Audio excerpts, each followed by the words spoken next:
Hello everybody and welcome back to the channel and welcome to this album review of Limp Bizkit's brand new album that just dropped on Halloween, which is very fucking cool. Which is a very cool day to drop an album. And I didn't expect it. I didn't know there was new. I knew the single for the new album came out, which was Dad Vapes, which is a fucking epic tune, which I'll get into probably first because it was the first song we actually heard from the album, and then I will go through some of my favourites and talk about the album as a whole. But yeah, I thought I didn't know what to expect because I am a really big Limp Bizkit fan from back in the day. And after Chocolate Starfish and into Results May Vary, I liked some of the songs on Results May Vary, but I started to get into different types of music. I wasn't really into the full new metal thing as much anymore. So I decided, it was not a conscious decision of like, oh, let's just not listen to Limp Bizkit. I never really listened to any new metal, and that included Slipknot for a long time as well. I started to get into a lot of different stuff. Different stuff was coming out. Autobridge had started. Zero was around. There was different kind of things to listen to, but I've always been a Limp Bizkit fan. So whenever they release something, I've always been excited to listen to it. The last thing they released before this album and this Dad Vibes was the song Ready to Go, which is a fucking tune and a half. I will link it down below for anybody who's interested. I think you should definitely check it out if you're looking for some old school Limp Bizkit kick you in the face kind of stuff. But yeah, so this album came out and I really went into it with clean head, not really wanting to compare it to previous albums because I don't like doing that. You put something in a box and then if it doesn't go anywhere near your expectations, it's a bad album to some people. So yeah, I'm just going to review it based on how it made me feel. And if I am giving it a ranking, which I'm not sure I'm going to do in album reactions because who really gives a shit about rankings, I will base it off of how it made me feel. Right off the bat, this album is very reminiscent and pays a lot of homage back to the first two albums from Limp Bizkit rather than Chocolate Starfish, which I am a big fan of, because as much as I love Chocolate Starfish and it's a great album, they would call back to that so much before that maybe it was, I wanted a little bit more Significant Other in it, I wanted a little bit more $3 Bill in it, because those two albums are still fucking classics to me. Songs like Counterfeit and Pollution from $3 Bill is honestly some of my favourite songs of all time, especially from Limp Bizkit, especially from the new metal era. And I can't say there's really a bad song on Significant Other for me. I love that album through and through, it is great. But this album has definitely got a lot of those old school Limp Bizkit isms from those two albums specifically, more Significant Other in the way that he rhymes and the way that he comes across with his aggression. The first song that we heard from this album was Dad Vibes. I love the different kind of feel to Dad Vibes. It is definitely different to what you expect. The build up into the intro is very heavy and you don't really know where it's going. It's kind of, they've got a lot of noise manipulation, they've got a lot of scratching, there's a lot of muffled guitars. It is very head fucky at the start at Dad Vibes because it makes you feel like it's going to be a really heavy song, and then the music kind of tones itself down a bit, becomes more of a beat, and then we get there's like harmonics and harmonies in the background, which is very fucking cool. I've never seen Limp Bizkit use harmonies and harmonics so much in an album before. I love the fact that they are mixing sort of old school Limp Bizkit isms with brand new stuff that they've just discovered. And then we get into the first verse, which is a fucking killer from Fred. A lot more, not relaxed, but not as aggressive as some of his older stuff, save from Chocolate Starfish. That's why I got a lot of Significant Other from this, because it was a lot more that kind of old school style. And then the chorus is just catchy as fuck from start to finish. I love the difference that it feels. I wasn't sure what to think when I first seen the song released, because you don't know what to think with Limp Bizkit anymore. It was completely different to what I was expecting, but I loved every single part of it. Also, La-Di-Da is like my new favourite thing to say, so thank you, Fred Durst. That that, I don't know why that sticks out to me, but every time I listen to the song, it just makes me smile when he says it, which is very weird, but I fucking love it. The verses and the chorus are so well sewed together. They're perfect. They complement each other so much. It is just a fantastic first single. And then honestly, the bridge is one of my favourite things as well, with the humming / gang vocals of the entire band sort of in the background. Basically, not what I expect from a bridge for a Limp Bizkit song. Very cool. Siren samples in the background as well throughout most of the song. It's just different to what you expect from Limp Bizkit. Also having the old school Limp Bizkit isms that we've come to know and love from them in terms of like scratching and noise manipulation and samples, which is mostly what made this album feel kind of like the old school Limp Bizkit styles, those two albums specifically, because they would use samples a lot in nu metal. It was a very big part of nu metal. Like if you look at a band like Slipknot, they incorporated samples anytime they could. Limp Bizkit was very into the scratching. They had DJ Lethal, who is absolute monster as the scratching and noise manipulation and stuff like that. It just sounds so fucking cool. So yeah, Dad Vibes was an absolute plus right off the bat before the album even launched. I didn't know there was an album coming from that, and I thought if it was, usually a band drops a single in a year, like next year the album comes out, kind of what Slipknot are doing right now. But yeah, fantastic first single. Loved every single fucking bit of it. I love the old schoolisms, and we get even more of them through the entire album. I will say as well, through this entire album, because I'll be talking about specific songs, I won't be going into every song because we'll be here forever. I will go into basically what my favourites were from the albums and my standards were for the albums. I will talk about every song, but I won't go into depth about every single one of them. But honestly, please, for your own sake, go and listen to the album. I will leave a link down below to the YouTube link to either playlist or the full album that has maybe been uploaded. I sincerely hope that you do, and you will appreciate it, because it is, I think it's as old school Limp Bizkit as we've got to get, because I don't know if this is the last album. There's a couple things that kind of maybe signify that, but we're not sure these days, because some people, bands are very good at pretending, and I love that shit. But yeah, so throughout this entire album, there's samples all the way through. If you don't know what samples are, they would bands back in the day when the nu metal era was hot and heavy, bands like Slipknot, Limp Bizkit, Korn, all the other sort of nu metal bands that were around doing the same kind of stuff, they would take samples from movies and TVs and fit them into the song. It added an atmosphere, it added an element of creepiness, it added a bit of difference to this, it switches up some songs. It was a very, very nu metal thing. I love the fact that bands will still do it to this day, because it always catches me off guard when bands actually do that. I love it. There's also so much scratching in this album, which is very much Limp Bizkit through and through. If you listen to a lot of Limp Bizkit stuff, you're not going to get through it without hearing scratching from DJ Lethal. It is pretty fucking cool. And then there's noise manipulation on top of like guitars and vocals and stuff like that. So yeah, noise manipulation was a big part of the nu metal scene as well.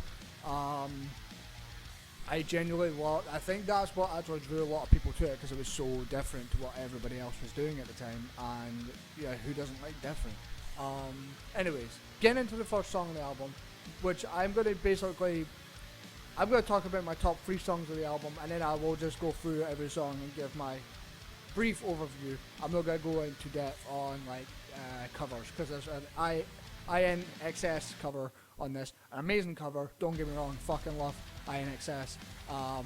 If that's who you say it, I don't know. I don't want to fuck it up, so I just say the letters. So yeah, got this one. Okay, first song on the album is actually one of my favourites off the album.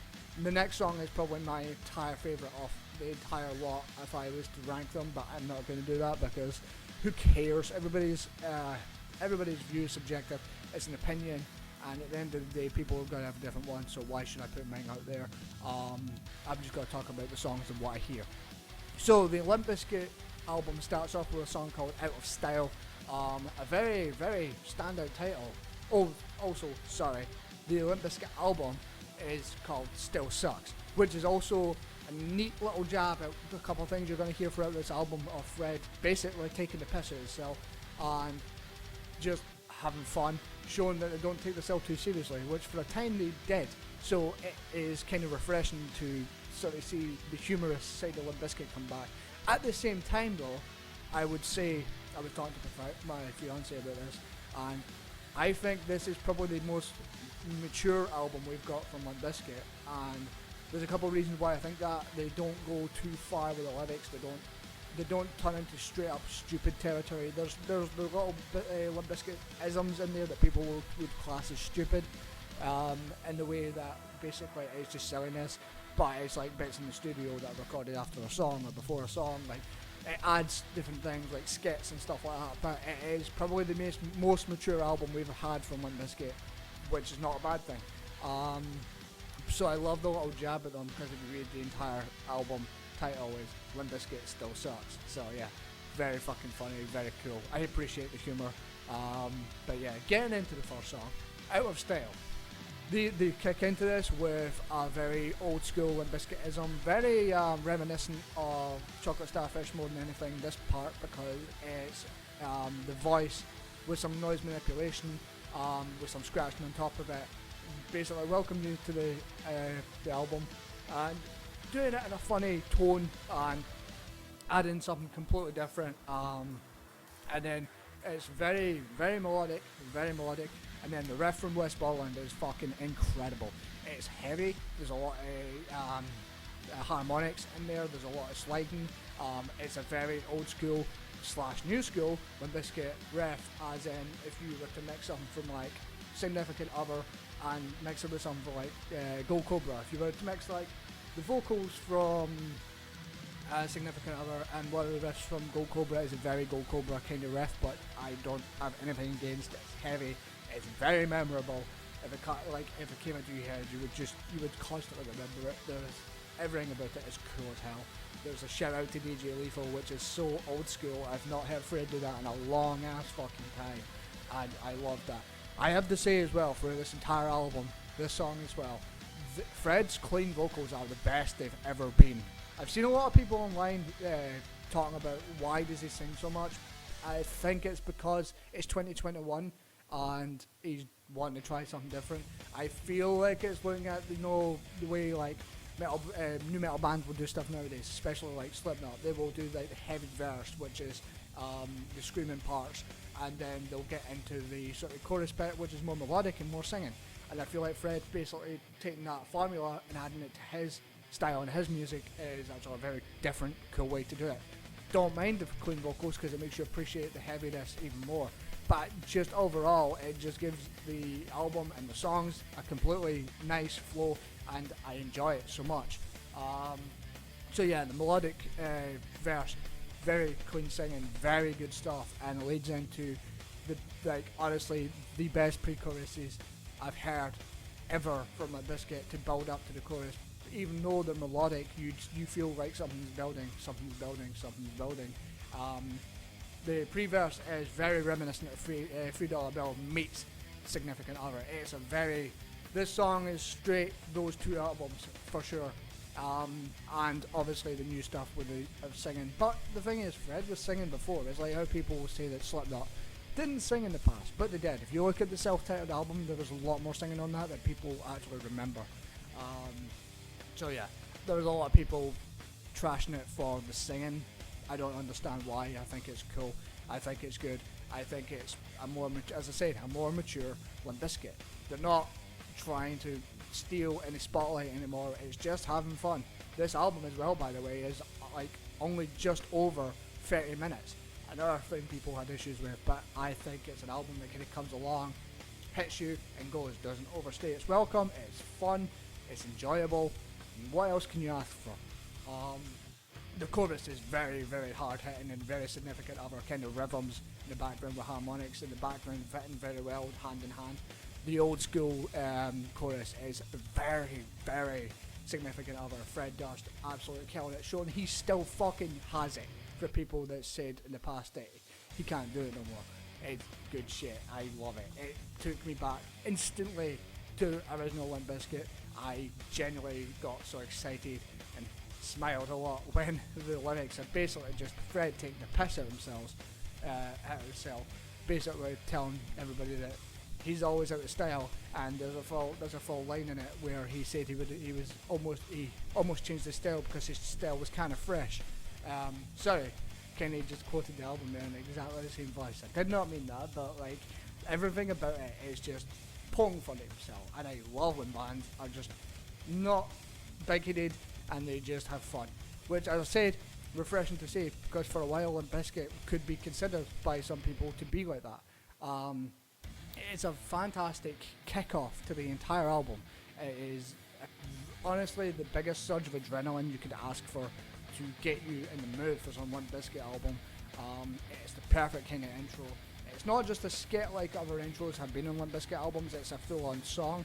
But yeah, it is absolute standout, one of the best songs I've heard all year. That's hard to do because holy shit, there's been some good bangers this year. But yeah, fantastic way to get the album to kick off, and honestly it gets you pumped up for the rest of the album. I don't know what else to say. Like, it is just fan-fucking-tastic.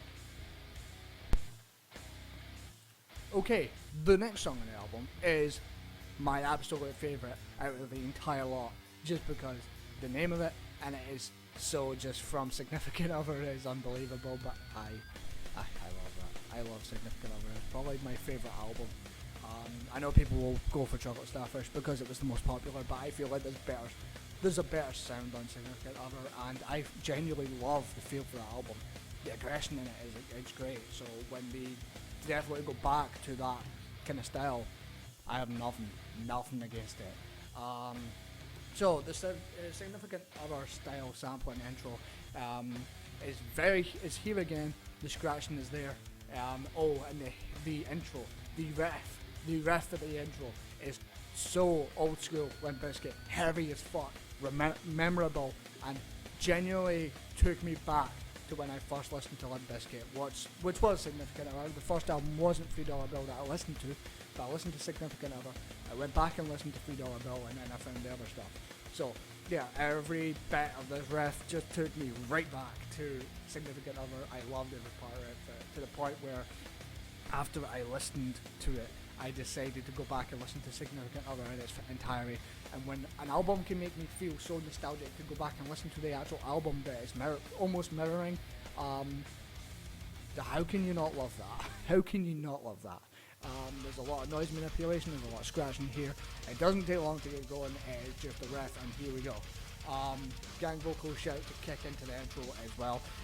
Love the fact that the use of gang vocals in this album as well. Like Limp Bizkit did slightly, but they didn't do as much like other bands.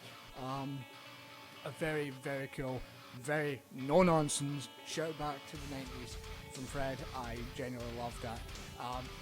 The vocal shout in the background is just absolute gold. It's amazing. It's amazing how much it calls back. The verses are the kind of thing you expect from Limp Bizkit. They're heavy, they're cutthroat, they're old school, and I love it. The lyrics are very Fred Durst, as much as you can imagine. Very fucking cool. The scratching happening all the while. And then we hit the chorus, which is also one of those melodic / heavy choruses that kind of go back and forth and jostle with each other, which is very fucking cool. The beat is so old school Limp Bizkit as well, but it's so fucking cool. The clean vocal and heavy vocal part of the chorus actually reminds me a lot of what Slipknot did on We Are Not Your Kind. There's a lot of songs that would cut back and forward. One song in particular with Nero Forte. It's a very clean, very beautiful sounding chorus, but then it cuts in the chorus screaming as well, which was just the best mix ever. And then we get into the second verse. The second verse is just as fucking cool, but there's only a beat in the background rather than having any guitars, which is a cool difference. I like when bands will do something for different verses rather than just keeping it the same as the last time. It genuinely brings out the fan in me, being like a major music fan. I can play guitar, so I appreciate. I can hear a lot. Like if there's two guitars on a track, I can split them and I can pretty much hear the two different guitar tracks. But when they take the guitars out and the drums are all to shine, which in this, oh wow, the drums shine so much. John Otto is still one of the best drummers from that era. And that's hard to say because there's so many good drummers from that era. I mean, Joey Jordison, rest in peace. But yeah, there's so much cool shit from that era. I love to see it back on this album. The beat, also, as I said, so it's so Limp Bizkit. There's slight harmonics laid underneath the rhythm as well. They're not too much. They're not taking away from the song, but they definitely add something to the song. Quite a melodic bridge as well in terms of vocals. It's a very, very melodic vocal bridge that then builds and cuts back to the scratch and the noise manipulation on the vocals. So Fred is singing the noise manipulations on top of it. It makes it sound so much more cool and different. And then it ends, this song ends very old school style with a sample, and it is basically Fred just messing around, saying whatever in a studio, and you can tell that it is. And it took me back to, there's a song on the first Korn album called Clown, and it is very, very reminiscent of the intro of that, which is them basically taking the piss in the studio before the song actually starts. It is very fucking cool, and it took me back to that time from nu metal, and I enjoy so much. I love to see that nu metal is still a thing and still kicking as much as it is. But yeah, that is my absolute favourite song on the album, and I will always listen to it constantly now. It's on a playlist of my favourite stuff, and yeah, I can't take anything away. This song is peak Limp Bizkit, and as I said once again to my fiance, I feel like this is the best Limp Bizkit, the best version of the old school Limp Bizkit we're gonna get in 2021 or in this era entirely. And I'm fine with that. I'm absolutely fine with that because it took me back to my childhood, and who doesn't love that shit? The next song I'm going to talk about on the album is another one of my favourites, but not one of my absolute favourites. But I will talk about it in a brief overview. I won't go into too much detail because it is kind of similar to the other songs. It's just as like old school. It's got the manipulation, it's got scratch, and it's got a very, very cool bass heavy intro, which is something different and very old, actually Limp Bizkit. If you go back in time and listen to some of the stuff, the verse is very old school. Shows that Fred has basically still got it, can still rhyme, but like as good as anybody. It's very fucking good. It's probably the best rhymes I've heard from him since Ready to Go, which was 10 years ago at this point, I think. But yeah, very, very reminiscent of definite Significant Other once again. There's a lot of callbacks to Significant Other, and I appreciate the hell out of that. As I said, they would always call back to Chocolate Starfish. Got nothing, not one fucking thing against that album. I love that album to death, but my favourite is Significant Other. I just feel like the songs just hit better. For me, personally, I know people, opinions are subjective, and that's all I'm saying on it, because I love it. Somebody else might like Chocolate Starfish better, and that's fair. You're entitled to any opinion you have. It's a great album, but personally, for me, and the way it makes me feel, Significant Other just did more for me. But yeah, it's very much a quick banger, no pun intended. The fact that he says that in the song was the pun. But there's a weird Master Chief shout out, which is very fucking cool. The sounds in the background on the verse are really fucking awesome. I honestly love the shout out to Master Chief. I love Halo. There's bell ringing samplings. There's a female tongue at the end in the sample to end to close the first chorus, which is very different than what you expect. Also very reminiscent but kind of new. This was as old school a song you could probably get on the album. There's a comedy outro, which is absolute Limp Bizkit through and through, great shit. There's a speaking sample and there's a speaking sample and noise manipulation on the speaking sample to end the song. Love shit like that. This was, as I said, quick banger. It was here, it was gone, it made you feel good, and that's all that matters. This song was great. The song is awesome, but it's not one of my favourites. My favourite is Dirty Rotten Biscuit because it is so significant other based, and I love every fucking thing about it. I loved also the nuances of the melodic versus the sort of not heavier vocals, but definitely like a lot more aggressive rather than the laid back approach. So cool. Turn It Up Bitch is fucking great. Another great song on the album that leads right into the next song.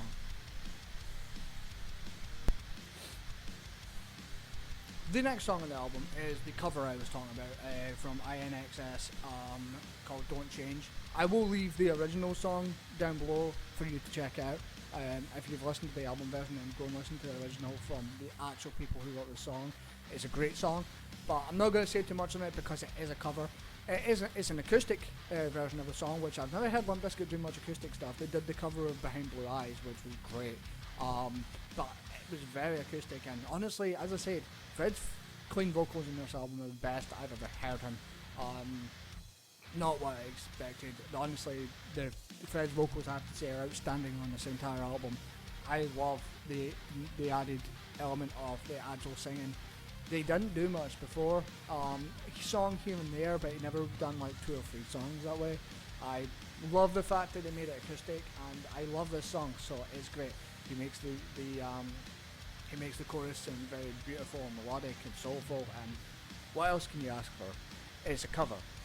So I'm not going to go too much into it because that would be talking about the song as a whole, but this is a cover, and it's a great cover of it. Trust me, there's some bad covers of songs out there.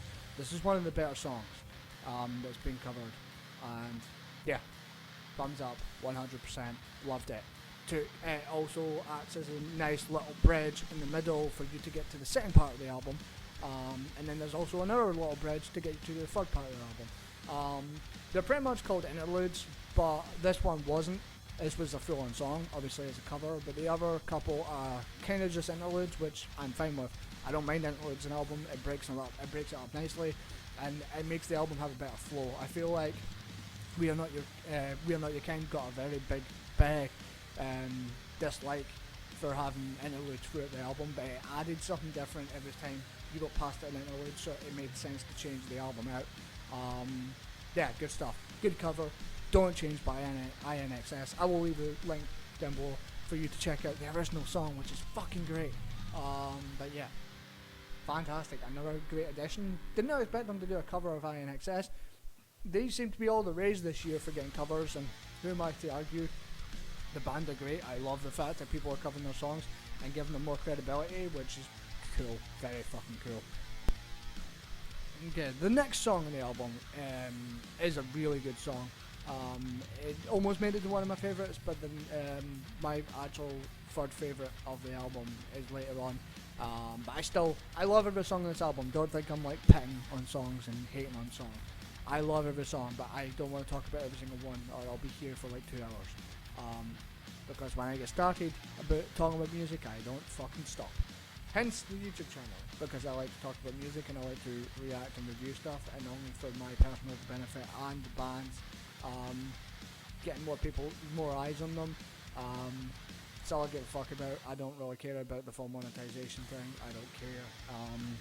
I don't think I should be paid for reacting or reviewing albums or songs, because who really cares? It's about the band at the end of the day, and it's me trying to push them out to you guys. So yeah, I do this for them. I do this for me because I have fun doing it. Yeah, I'm going to stop there before I go too far with that. The next song is You Bring Out the Worst in Me. Something I didn't expect, and noise manipulation effects on the guitar to start the intro. Very, very different rather than just doing the scratching and the vocal samples and stuff like that. There's harmonics being picked as an effect in the background, which is really fucking cool. The fact that they're picked rather than what I mean by that is finger picked. But like, yeah, totally unexpected, but appreciated, because I do like a good finger picked song. adds something different, it sounds different. But yeah, the bass then picks up into the verse, which is very melodic, and the guitar bass is being the bass guitar is being picked in the background, and it is very, very, very beautiful. It breaks from the very catchy melodic first verse to honestly something I never seen coming because it's not happened for a long fucking time. Fred started screaming in the chorus, which feels like a real callback to $3 Bill. He screamed a lot on that album, and it was it did sound the kind of same scream. I love the fact that the screams are back. It was something that I loved about Fred, but he stopped doing so much. And he done some on Chocolate Starfish, and then I never really heard much of it before because after that, because he tried to do more rap and stuff, which is fine. But I did miss the screaming. And I wrote, enjoy the fuck out of returning screams, good shit, because it is. I love the fact that this song is also weird. Like the album released on Halloween, so there's a reason for it. The song is slightly Halloween themed, speaking about pumpkins and actually talking about Halloween in it. So I love the little part of like they probably knew this was coming out on Halloween, so write a song about Halloween. Why fucking not? Love it, fucking love it. The samples throughout the entire song that stand out. Create a great sense of unease and fun to it, which is different. To put unease and fun in the same thing, but the way they did it was just so cool. There is also a knife being sharpened when he talks about a knife in the song, which is also cool, which is also another sample, but it's a very, very proper callback to the 90s. There's a lot of references on this song in particular to $3 Bill and the way that he goes from like melodic to screaming. I loved everything about it. The guitars are bitchin' heavy and brutal. I fucking love it. The song was great. As I said, there was only one song stopping out for being my third favourite on the album. As I said, I love every song on this album, but honestly, there's so much songs that just take me back to my childhood, and those are the songs that I appreciate so much. I love every single song on this album. I appreciate every song on this album, but the songs that genuinely made me feel like a child again was Silhouette that I was smelling on the year and the bus coming back listening. It was just so cool. Okay, next on the album is the first interlude that I was talking about, the interlude in this album. This is the first one. It's called Love to Hate. It takes me back to the Korn album, Follow the Leader, and a song called All in the Family that was Korn featuring Fred Durst. So, but in the vocal department, it was on with Fred Durst and Jonathan Davis, two actual really close friends. I think still to this day, but I don't want to say for sure because I'm not 100% sure. This is also another point and another example of Fred basically taking the piss at himself on this entire album, as the entire first verse is him and another rapper going back and forward about how much they hate Limp Bizkit and how much they hate Fred Durst and how much he sucks and this and that.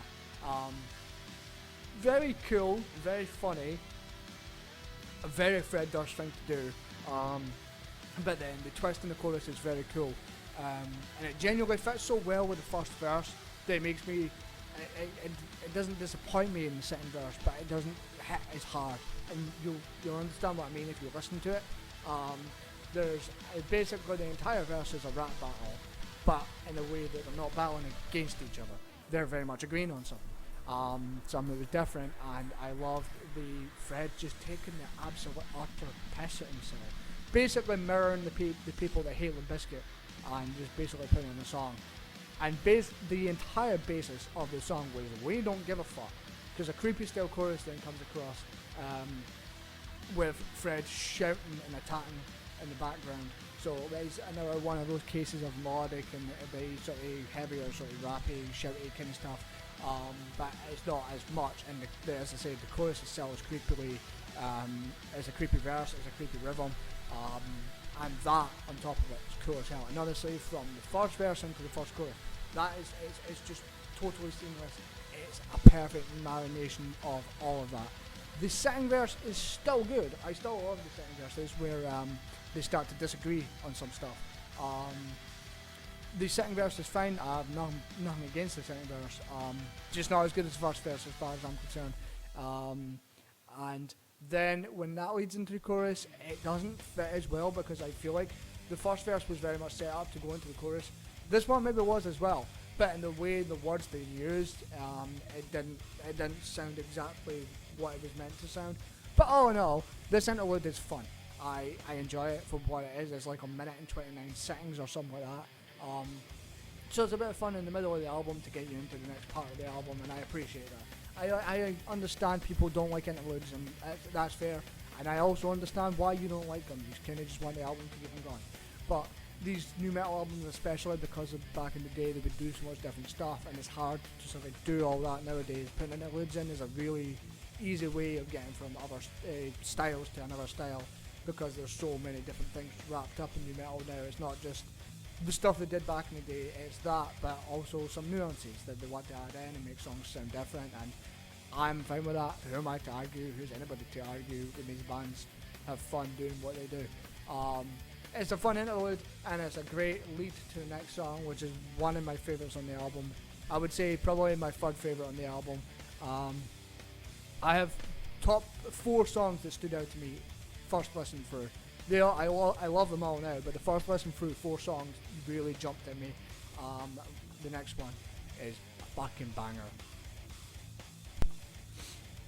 The next song is called Barnacle. It is a very, very cool, funny, old school little intro. And this song is very grungy, like very fucking grungy. It's so much an homage to Nirvana, which I think Limp Bizkit have done before on the Gold Cobra album, but I'm not 100% sure. I don't remember a lot from that album, but I remember there was like an homage. In an interview, Fred talked about paying homage to Kurt Cobain and Nirvana, which was I love, because Nirvana are one of my favourite bands of all time. It's not even close. I fucking love them. I still listen to them to this day, and I still have fun with them.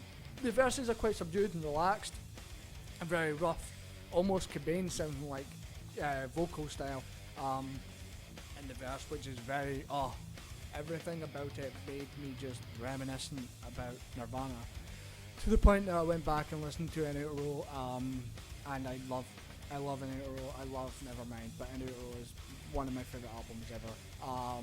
The differenceness from that to Nevermind is completely it's different. It's completely different. But yeah, it's a very, very Nirvana style song. As I said, it must be an homage because I can't see it any otherwise.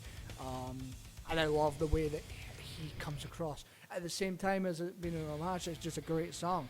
The screaming comes back in a very Kurt Cobain way, and the chorus, where it is very grungy. The music itself, the rhythm in the background is very grungy. It's definitely what you maybe would have expected on a Nirvana album back in the day. But the screams are very Kurt Cobain-esque, and I love everything about that. It was almost scary to me to how close he got to his vocal style and his vocal range. That was just something different. I didn't really expect it. It was just so cool.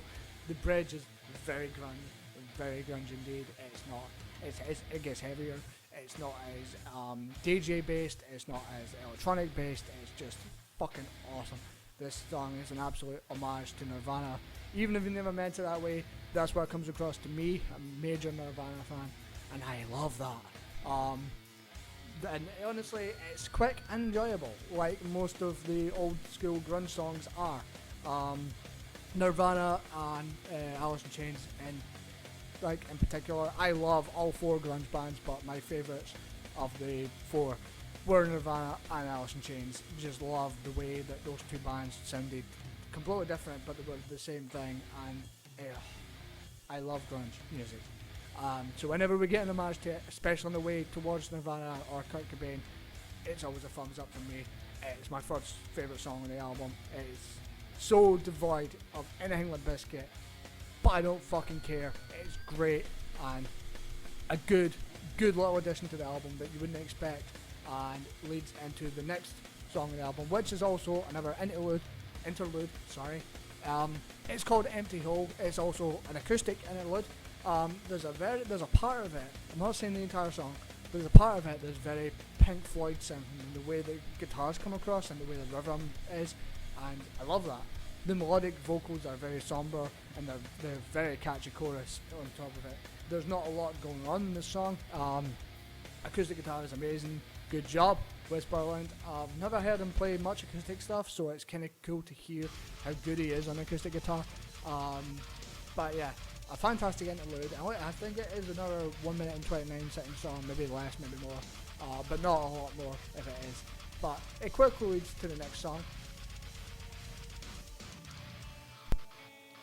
The next song on the album is probably my next favourite song on the album. At the back of Barnacle, it is Pill Popper. It starts with a very political kick to it, and the fact that there's some scratching and there's drums with noise manipulation, but the political start is it's a basically a statement about the pharmacy industry. I won't get into it, but if you listen to the song, you'll see what I mean. And it almost is a very true statement as well. So yeah, it was a very good political statement if that's the case. The drums are very, very, very, very, very prominent here. Like, the drums stand out above all. Fred's lyrics and vocals stand out, but the drums, as far as a musical perspective, those stand out above the guitars and stuff like that. This is a very Korn meets Nirvana kind of chorus that happens here as well, which is different than what I was expecting. Especially because Barnacle was so Nirvana, so you have that slight sort of grungy feel to it, but then you add the new metal essence of Korn. Very fucking cool. Guitar cuts in and out all the time. It's a very good choppy little thing.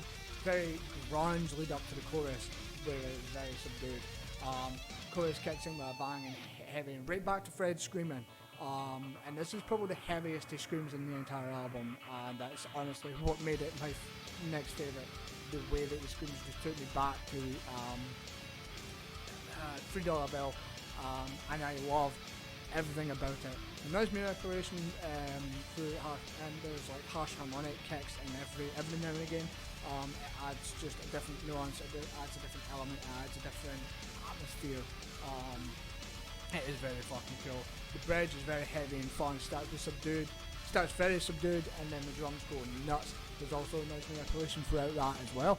There's noise manipulation in this song a lot, and I don't care, it's cool. Fred's vocals come across harsher than anything else in this album. That's just so fucking cool. And the song ends with like a long scratch on from the DJ desk, which is really fucking cool. Honestly, another quick song.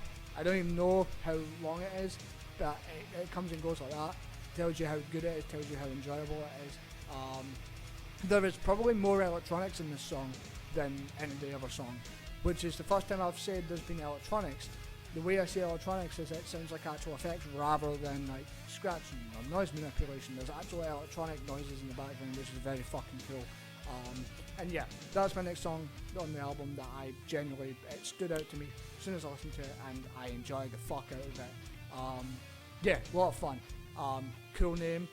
Obviously it has its statement to make about the drugs industry, the pharmacy industry, and it gets across quite well. And yeah, good shit indeed. Okay, the next song on the album, and we're fastly approaching the end of the album, we only have 2 more songs including this one, is titled Snacky Poo, which I suppose kind of goes against my thing about it being mature, but I just think this song is a bit of fun, and it is probably the only song on the album that has a straight up proper callback to Chocolate Starfish, and the fact that he mentions Chocolate Starfish. This is a very hip hop sounding song. There's still guitars and stuff, but they're not as prominent. It is very Chocolate Starfish kind of sounding as far as the vocals go as well. It's very heavy on manipulation and scratching. A lot of samples throughout this song as well, which I think takes us back to the fall 2001 period of Limp Bizkit. Great rhyming from Fred through the verses. It is very catchy. It is exactly what you expect when you come to listen to Limp Bizkit. As I said, it takes you right back to Chocolate Starfish. Those kind of, the way he would rap on those kind of albums and the points he would have on those kind of albums, yeah, it's very, very similar. it takes me back to 2001. It just does. Great samples throughout. They add so much difference to it. They're very different, and honestly, it breaks up the song enough to make it sound different enough. Probably completely compared to all the other songs of this album, it did stand out in its own way. It didn't like I love it, but it didn't become one of my favorites. I do prefer the sort of heavier guitars in the background, and the ones with the screaming just stole me away, because that's what old school Limp Bizkit was actually about a lot. They just didn't do it much afterwards, which it sucks because he's really fucking good at it. But he's good at rapping too, and this song proves that. As I said, this is a very hip hop sounding kind of song. The chorus has a very harsh Fred kind of rapping style from the 2000s, and the fact that it is very rhythm based. It's kind of a lot heavier rather than there's not really anything subdued about this song at all. And honestly, just quick, fun, energetic song, and a good prelude to the end song as well. I really still enjoy it. As I said, even though all of the songs on the album one of my favourites, because you can only have so many. I love every song on the album. This album is absolutely golden to me, and I can't say a bad fucking word about the entire thing. The thing made me feel like I was back in my childhood again. It made me feel I was listening to Limp Bizkit, man, and it felt like Limp Bizkit. It was fucking cool. Yeah, very quick, energetic song that ends with a very funny skit of West Berlin on the phone. And I kind of love when Limp Bizkit used to do skits like that. It just added something else, because a lot of bands wouldn't do stuff like that. Korn would do it now and again, but Limp Bizkit were very, they did it a lot. But yeah, I love Snacky Poo. It's a great hip hop meets Chocolate Starfish kind of song. If you added heavier guitars to this, yeah, you could definitely have seen it on Chocolate Starfish for sure. But there was also a lot of hip hop sounding stuff on Chocolate Starfish, so it kind of toes the line quite well, and I enjoy it. It's fun, and I think that's what the song was meant to be. It was fun. Okay, and now we're on the last song of the album, which is a very melodic closer and something I didn't expect, and a very, very beautiful kind of song. It's called Goodbye, which is very, it fits because it's the end of the album, it makes sense. It's a very good melodic way to close an album such as this. It's had so much different varieties on it, which I love the thing about it. It's a very modern sounding song as far as like the actual song concept and guitar work and stuff like that. A lot of electronics, a lot of little sounding melodies throughout the entire thing. Good guitar work, with light pitting and very heavy subdued drums, which is cool. I love everything about it. The vocals as well. As I said, the entire album, these are the best clean vocals that Fred has ever had. They stood out above all, and they were very fucking cool. And honestly, the thing I could take away from the song is Fred can sing. Something he did back in the day somewhat, but he never really stuck to it. It wasn't really something he did. He did a couple of songs where he was singing I've not heard as much, and it's not as beautiful or as clean or as melodic as this, which honestly props to the guy, because fucking hell, like, great stuff, amazing. There's a theme in this song, and I'm torn between two different prospects, and what it means. One was, is it a letter between him and fans, because he talks about like you apologise but you still turn your back and stuff like that. So I don't know if that's like a message to the fans who like turned their back on him, but him realising obviously his flaws as well, because he changed as well. So I don't know if it's that, or if this is in fact a swan song. I don't know if this is the last one, because if you listen to this song, it very much almost states that it's time to go. I've had fun basically, but it's time to move on, blah blah blah. But yeah, I'm in two minds about that. So it could be basically just a swan song, and this is the last Limp Bizkit album we're going to get, which, wow, that's sad. But yeah, if you listen to especially the chorus, it's very heavy on this is it kind of thing. But the verses definitely have a sort of conversation with the fan, which I suppose is also another point. Unless it's the two things in the same song, like it is the last one, but he's also having a conversation with the fans before he goes. It's hard to tell. I hope it's not the end, but if it is, holy shit, they gave us some pretty fucking awesome music. But yeah, a fantastic way to close the album. I enjoyed the fuck out of it, I swear to God. It's one of my favourite albums this year. We're not even done with the year yet, and there's still albums come out. I cannot wait. I just cannot wait. Music is just on the rise now, and I love it. But yeah, so there is 12 songs on this album. But honestly, if you take out the interludes, if you don't want the interludes and you want to listen to the full songs and stuff, there is only 10 songs on the album. So the fact that they did keep it to like 30 minutes and just over is pretty fucking spectacular to me. A lot of people don't like the fact it's a shorter album. I don't mind shorter albums because so much of our albums are so long nowadays, and then sometimes having a shorter album makes all the difference. Also, guys, it's the first Limp Bizkit album in 10 fucking years, and it took me back to, honestly and specifically, $3 Bill and Significant Other, two albums they've never really touched in terms of anything they've done for recently. Well, as recent as they've done it, they always call back to Chocolate Starfish, which is fine. I love that album as much as anybody, but my favourite album is Significant Other, and I still have a great respect for $3 Bill. A different kind of album, a lot more screaming, a lot more melodic, and a lot more creativity than Chocolate Starfish. Because Chocolate Starfish was taken from those two albums, obviously, because they're the first two. But yeah, fantastic. There is a lot of noise manipulation, as I said, for the entire album, so I have repeated myself a lot for different songs because it stands out. Noise manipulation is something that doesn't happen a lot in songs anymore, apart from the new metal bands that are still kicking. It's a very fun album to listen to. I've listened to this all week long since it came out. Basically, when I'm doing these reviews, I will listen to nothing else other than the album I'm reviewing, so I can get enough ideas and listen to it enough and break it down enough so I can actually give an actual take on everything on it. Every single time I listen to it, I loved it more and more and more and more. More songs would stand out to me, but the songs I've highlighted here in a proper overview are songs that stuck out to me on my first listen, which is always a good thing. But yeah, a fantastic album. For me, if I was to give this a personal rating, because I'm not going to do like a professional rating of albums and shit like that, but personally me, this is 10 out of 10. This is perfect for me. It took me back to my childhood. It made me happy. It made me feel like I was listening to Limp Bizkit again. And who doesn't want that? I cannot wait to listen to this again. I'm going to be listening to it for a long time. And yeah, I hope you guys will check it out. I will link the entire album down below, along with all the other stuff I said I would link down below. The INXS song, and I honestly hope that you will go and check it out. This album was fucking golden.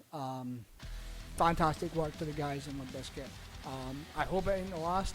As I said, if it is the last, they gave us so much good music over the years. And this, to cap it off, perfect. Love Fred taking little jabs at himself, and I love basically not taking themselves seriously. It's fun when a band does that. But yeah, that has been the album reaction for Limp Bizkit, StillSucks. It's always funny to say that line because obviously it was intended that way. But yeah, I hope you've enjoyed this. I'm going to be doing a lot more reviews going forward.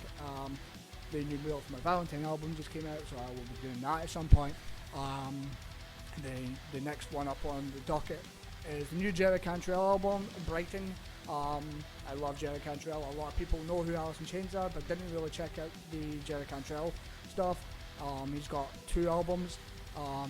Technically 3 if you add on the extra stuff that he's done.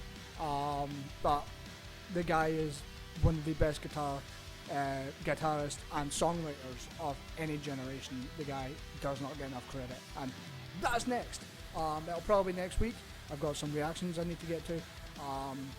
I've got some gaming stuff that I finally want to get around to, and hopefully let's start the YouTube thing back up again. I'm sorry, I've been working a lot and I've not had a lot of time to get back onto YouTube, but I'm going to try and make more of a conscious effort towards the end of the year. But honestly guys, thank you all for watching. I hope you enjoyed the review. Tell me what you thought of Limp Bizkit's album StillSucks. down below in the comments. Tell me what your favourite songs were, tell me what you didn't like about it, tell me what you agree with me about, tell me what you disagree with me about. I hope you enjoyed the video though. I honestly thank everybody who still keeps on coming and watching my videos. It genuinely means the world to me. You guys don't even know it. I enjoy talking about music, as you can tell, and when I get started, I don't stop. But thank you all for watching, and until the next video, I'm out.